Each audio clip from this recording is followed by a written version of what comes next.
تعالوا بقى نعمل كده مع بعض شوية بطفور كده زي العسل. هنعملهم ان شاء الله بمقادير تكون بسيطة جدا وسهلة، والنتيجة بتاعتهم مرضية جدا جدا، وبتزيين يكون خفيف برضو وبسيط، وبتزيين يكون حلو قوي قوي. هنبعد عن المربى اليومين دولت خالص علشان خاطر المربى بتطريه معانا، فهنبعد عن المربى وهنزينه كده بالشوكولاتة. وبرضو مش هناخد فيها كمية كبيرة ولا حاجة، هتبقى كمية ان شاء الله اقتصادية بسيطة جدا. ب20 جنيه شوكولاتة كده، نص قالب من هنا ونص قالب من هنا. هنعمل التزيين اللي قدامكم ده، والكمية ديت ده الكمية دي من كيلو دقيق. تمام. يا رب كده الشكل يكون راضيكم وعجبكم، وتدخلوا معايا الفيديو كده ونتفرج مع بعض ونعمل كده الطريقة وتطلع معانا في منتهى الجمال. من اهم حاجة ومن اهم الاصناف في العيد هي البطفور. مقاديرنا بسيطة جدا وسهلة. معايا هنا 100 جرام زيت، ومعايا فانيليا، ومعايا هنا 6 بيض، 4 صفار، وبيضتين كاملين. هنا نزلت بمعلقة صغيرة كده من الفانيليا. معايا هنا 100 جرام نشا على 900 جرام دقيق، يعني المجموع كله هيبقى كيلو. تمام.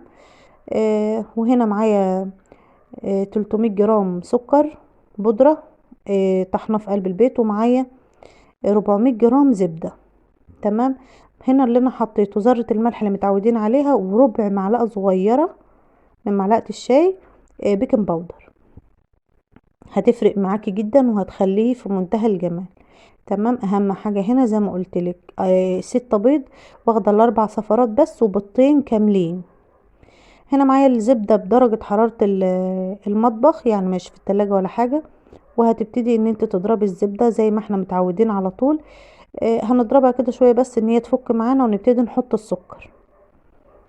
تمام. مقاديرنا بسيطة جدا وسهلة، واهم حاجة هنا المقادير بتاعتك لو بالجرام هتبقى موفرة عليكي كتير جدا، وهتبقى ان شاء الله في منتهى الجمال. نزلت بقى بالسكر كده وبتضربي بقى. بصي، اهم حاجة هنا في البوتفور هو الضرب. عامة هي نواعم العيد كلها اهم حاجة فيها هي الضرب. هنا نزلت بقى بالزيت يخفف معايا شوية، لان كان المضرب تقل هنا معايا، السكر مع الزبدة كانت تقلت. فنزلت كده بالزيت، هتخفف معاكي شويه كده الضرب وهتضربيها. اهم حاجه زي ما قلتلك ما تستعجليش خالص في الحته دي. تضربي كده، تنزلي كده بالجنوب، علشان بتبقى مثلا فيها زبده لسه ما انضربتش، علشان كل الخليط بتاعنا يبقى كويس. هنا الزبده بتبتدي ان هي لونها يفتح، تبتدي تبيض كده معاكي، ما بتبقاش بقى واخده اللون الاصفر. هنا بحاول ان انا اوريكي. طبعا انا بفصل الكاميرا وبضرب شويه، لان لو فضلت كده يبقى هناخد وقت طويل جدا. اهم حاجه زي ما قلت لك هنا الضرب. بتحسي ان هي قوامها كده نفش معاكي، ويعني تحس ان هي تضاعفت كده معاكي. نزلت بالبيض كله مره واحده، البيض عليه الفانيليا بتاعته. نزلت بيه كله مره واحده، مش هنزل ببيضه بيضه، لا مش هتفرق معاكي يعني عامه. هنا نزلت بيه كله، وهتبتدي برضو تضربي، هيبقى في منتهى الجمال معاكي، يعني ما تخافيش مش هيفصل ولا حاجة. وهنا برضو كل حاجة عندي بدرجة حرارة المطبخ، مفيش حاجة خالص في التلاجة. كل حاجة كانت على الرخامة من قبلها بيوم كده، على رخامة المطبخ، وبدأت ان انت تشتغل. هنا تحسي ان الكمية زادت معاكي، والكمية كده زي ما انتوا شايفينها القوام بتاعها. هنا بدأت انزل بقى بالدقيق، وزي ما قلت لكم ان الدقيق كان 900 جرام. ال100 جرام اللي انا شايلاها من الدقيق بدلتها بنشا، يعني كله على بعضه كيلو. الدقيق بتاعنا عليه ذرة الملح، ربع معلقة صغيرة بيكنج باودر، مفيش اكتر من كده. مقادير بسيطة جدا وسهلة، وهتطلع معاكي نتيجة مرضية جدا ان شاء الله. هتعتمدي الطريقة ديت على طول، لانها من انجح الطرق، وبصراحة ربنا بتغير معاكي اللي بتفور تماما، يعني بتخليه كده زي اللي بتشتريه من المحلات، ويمكن احسن كمان. هتقولي لي ينفع البوتفور بالسمنه؟ بينفع وكل حاجه، بس بتبقى يعني قلبت من بوتفور لبسكوت شويه. تمام. هنا ما بنعجنش ولا حاجه، بتقلبي كل المكونات بتاعتك بايدك كده بطراطيف صوابع كده زي ما انت شايفه. وهنا القوام بتاعك بيبقى بيلزق في الاول كده، مجرد انك بتغسلي ايدك وبتيجي تلمسيه بتلاقيه القوام بتاعه في منتهى الجمال، ما بيمسكش معاكي. العجينه حلوه قوي قوي. بتشكليها بقى، التشكيل بقى ده يرجع لك انت. حابه تعمليها بالقمع، حابه تعمليها بالمكنه، واشكال المكنه كتير قوي قوي وحلوه. وطبعا احنا بنعمل حاجه لاولادنا، فهنسيبهم هم يختاروا الاشكال براحتهم ويعملوا اللي هم عايزينه. العجينه معاكي شغاله في منتهى الجمال، فما تقلقيش، هيتلموا كده حواليكي وهيعملوا الاشكال اللي هم مرتاحين لها واللي هم حابين. طيب هنا بقى المكنه حبيت ان انا اعملها معاكم، اشكالها حلوه قوي قوي، بتطلع كمان اشكال في منتهى الجمال، وبتحس ان هي كمان بتضاعف معاكي الكميه. يعني ازاي؟ بتحس ان هي بتطلعها رقيقه قوي، يعني بتبقى السمك بتاعها شوفي زي ما انت شايفه كده حلوه قوي. واي واحده بتبوظ منك لغايه بس ما تبتدي ان انت تاخدي وتدي كده مع المكنه، اي واحده بتقدري ان انت تشيليها عادي وبترجعيها في قلب العجين عادي، وبترجعي تاني تشكليها تاني، ما بيجرالهاش اي حاجه. بس اهم حاجه هنا التشكيل بتاعك، ما تحاوليش ان انت كده هتولعي بقى الفرن بتاع البوتاجاز، فما تحاوليش ان انت تشكلي في قلب المطبخ علشان ما فيش حاجه تفك منك او تسيح. يعني ابتدي كده اطلعي بعيد عن البوتاجاز، لان المطبخ احنا عارفين التسويه بتاعتي ما خدتش، يعني ما بتاخدش منك تلت ساعه في قلب الفرن، وبتطلعيهم في منتهى الجمال. ما بتولعيش الشوايه خالص، لان هي بتاخد معاكي لون حلو قوي. مجرد ان هي تاخد اللون بتاعها بتلاقيها فيها لون ذهبي كده خفيف، لان هي ما بتنفعش ان انت تحمريها قوي. آه، بتبقى لونها فاتح شويه زي ما انت شايفه كده اللون. تلت ساعه بالظبط، الكميه اللي معايا دي ما خدتش منك وقت ولا حاجه، ودي الكميه دي كلها من كيلو الدقيق اللي احنا عملناه. طيب هتقولي لي انت ما عملتيش الشوكولاته معانا؟ الشوكولاته نفس المقادير بالظبط، كل الحكايه انك لو حطيتي معلقتين شوكولاته، معلقتين كاكاو. اهم حاجه لو كاكاو بس يكون كاكاو غير محلى، كاكاو الاسباني، كاكاو نظيف جدا وحلو. لو خدتي معلقتين كبار بتشيلي معلقتين دقيق، خدتي 3 بتشيلي 3 معالق دقيق، هيها ما بتفرقش. طب انا عملت العجينه بتاعتي كلها وولادي كانوا عايزين بالشوكولاته، هعمل ايه؟ هتاخدي معلقه زبده على مثلا معلقتين كاكاو، وهتبتدي تخلطيهم في بعض. واهم حاجه برضو الكاكاو يكون منخول كويس، وهتبتدي تخلطيهم في بعض وتحطيهم على نص العجينه اللي انتي مثلا عايزه تعمليها، هتطلع معاكي في منتهى الجمال. وطبعا احنا الصاج اللي عملناه في الاول كنا بنختبرها، وهي طالعه في منتهى الجمال وحلوه قوي قوي. وزي ما انتم شايفين الشكل قدامكم، الاشكال اللي انتوا حابينها هتعملوها، تعمل معايا كميه حلوه قوي قوي. يعني انا شوفي بلمها كل بقى الصيجان، لان آه الكميه كانت حلوه، يعني كذا صاج كنت عاملاه ما عدتهمش، انت ممكن تعديهم كام صاج. وهنا بقى الاشكال الورده والاشكال اللي انت شايفاها دي جميله جدا.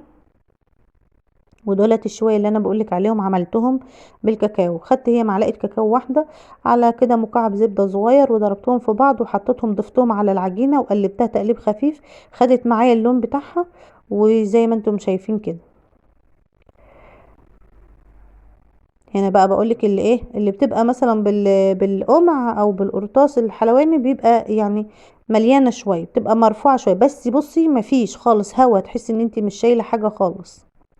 بس دولت انا اتعمدت ان انا اكبرهم شويه علشان هخليهم كده، مش هخليهم اتنين في بعض، يعني مش هلزق الاتنين في بعض، لا انا هخليها بس واحده بس.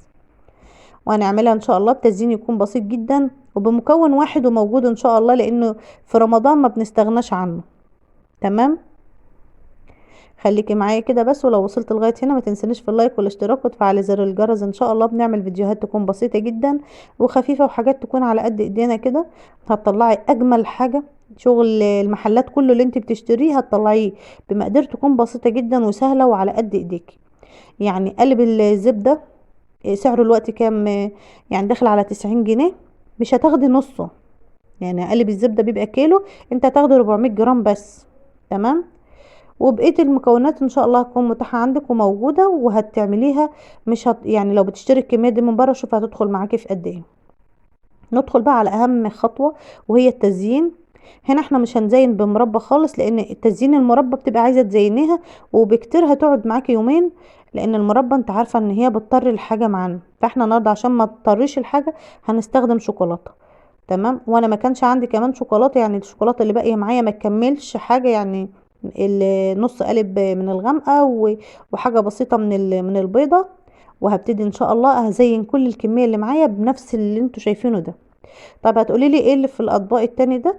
اللي في الاطباق التاني الفول اللي احنا متعودين عليه، الفول السوداني اللي احنا متعودين عليه بنعمله.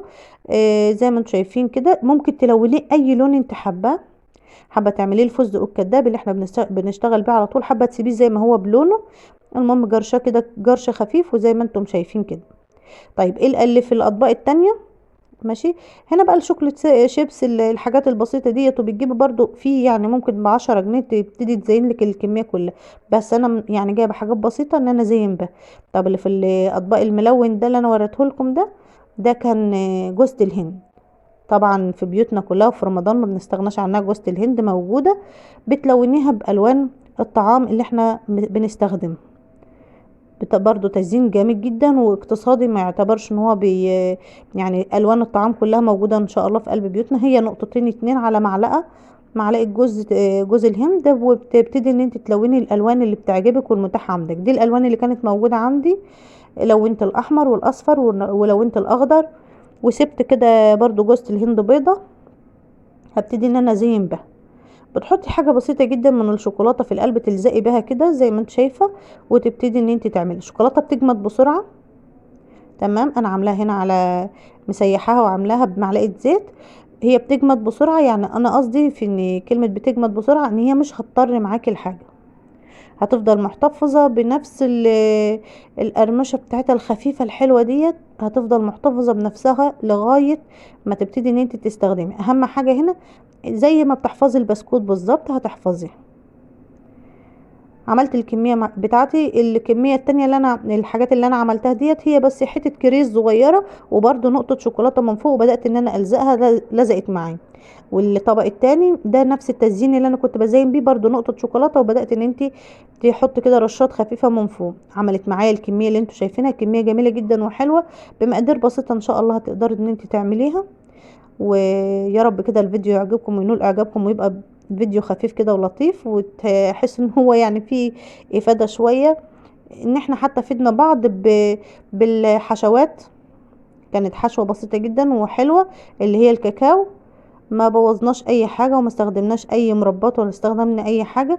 لو انت حابة ان انت تاكليها دلوقتي استخدمي المربى عادي، ما فيش مشكلة. ما كلفناش نفسنا وما عملناش حاجات بمقادير غالية ولا بمقادير.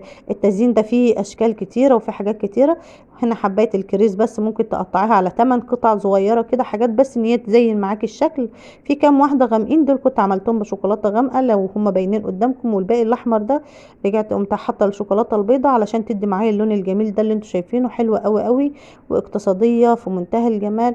هتعملي كل اللي انت عايزاه. الحفظ بتاعها زي ما احنا متعودين، هتجيبي علب وتحطي اكياس فيها، وهنا كنت بوريها لكم. حبيت ان انا اوريلكم ان تزيين جوز الهند لوحده كان والله في منتهى الجمال وحلو قوي، يعتبر اقتصادي يعني. هما كل الحكايه ما خدتش منك معلقتين جوز الهند، بدات توزعهم في الاطباق وشكلتي اللي انت عايزاه. زي ما قلت لك هنا طريقه الحفظ لازم تحفظيها في علب كويسه قوي. يلا واشوفكم في رعايه الله وفي حفظه وفي امانه، والسلام عليكم ورحمه الله وبركاته.